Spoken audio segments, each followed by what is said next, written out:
ஆகவே அப்போ அது மாதிரி நாம் என்ன செய்யணும், அந்த மாதிரி புரிந்து கொள்ள வேண்டும் தலைவனை.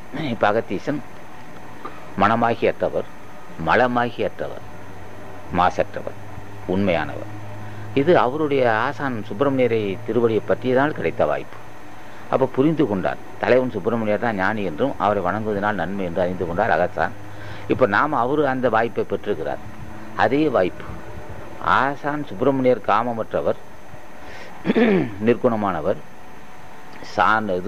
சாந்தமானவர், சிறந்த வல்லபம் உள்ளவர், கருணை வடிவானவர், மரணமில்லா பெருவாள் பெற்றவர், எதையும் செய்யக்கூடியவர். அதே மாதிரி நாம் அந்த வாய்ப்பை பெறணும்.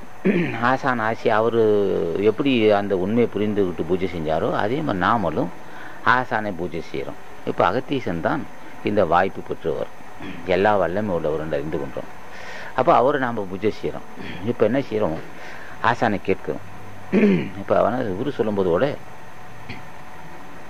மண்மலை அத்தனை மாதன மீயினும் அண்ணல் இவர் என்று அஞ்சலி அத்தனாயினார்.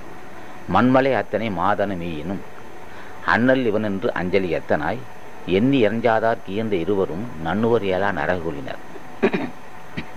இப்போ தலைவனை புரிந்து கொண்டோம், அறிமுகப்படுத்தும்.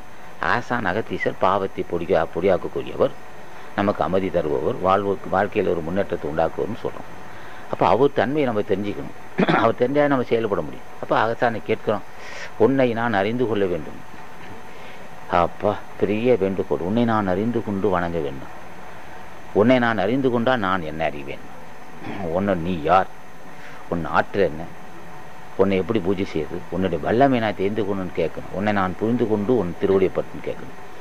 ஆசானை புரிந்து கொண்ட அந்த சனமே நிச்சயமாக அருள் செய்வார்.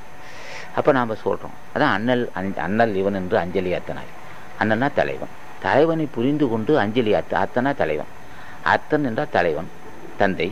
அஞ்சலின்னா வணக்கம். தலைவனை புரிந்து கொண்டு அஞ்சலி செய்யணும் சொன்னார். அப்போ உன்னை நான் புரிந்து கொள்ள வேணும்னு சொல்லும்போது ஆசான் அருள் செய்கிறார்.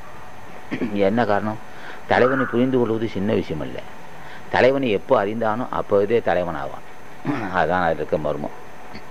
அகத்தீசனை அறிந்தவன் அகத்தீசன் ஆவான்.